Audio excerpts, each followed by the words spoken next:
Thank you very much. And Julia, what a beautiful, beautiful statement to all of these wonderful pro-life marchers here today. And as I look behind me, we have the greatest group of lawmakers, articulate, compassionate, fighting for life.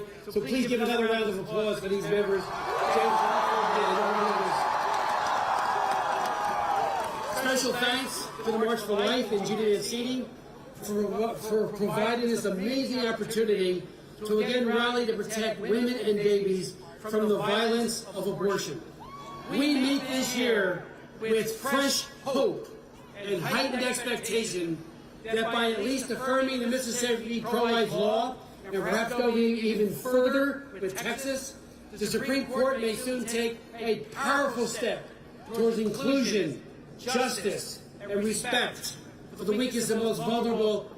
We are here to say equality begins in the womb, and the injustice of abortion need not be forever.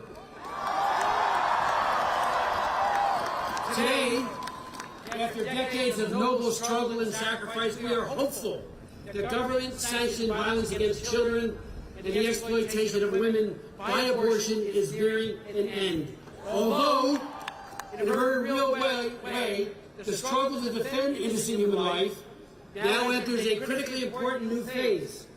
We are at the tipping point, and we must seize the opportunity with all the faith and courage we can muster to face the serious challenges before us.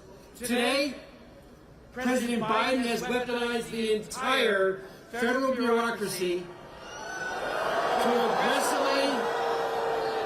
to aggressively promote abortion on demand at home and overseas, including the full court press, to force taxpayers to fund abortion on demand. Last September, the House of Representatives passed the Abortion on Demand Until Birth Act that not only legalizes late-term abortions, but would nullify every pro-life, modest restriction ever enacted. So we have challenges. And you know, all of you have worked on this, and some in our midst now as members did this as state legislators. This includes women's right to know laws in 35 states, parental involvement statutes in 37 states, paid capable unborn child protection laws in 19 states, waiting periods in 26 states, sex selection abortion bans in 11 states, and of course funding, which they want to compel and coerce us to pay for abortions.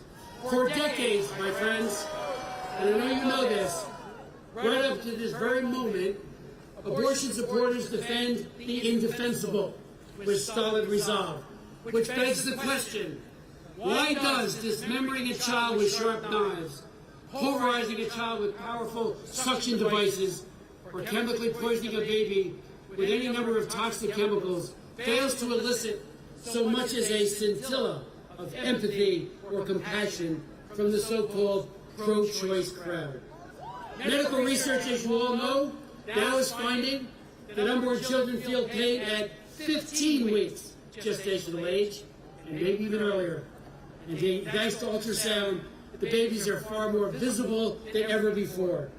Children in the womb need to be treated as patients in need of diagnosis and treatment, not killed by abortion. So finally, I just say to all of you, in 1973, and I hope the court is listening, the Supreme Court abandoned women and babies to what is now the multi-billion-dollar abortion industry that has killed almost 63.5 million unborn babies, more than the entire population of Italy. In 2022, God willing, the Supreme Court can begin dismantling the culture of life they have imposed on America. God bless you, and march and pray.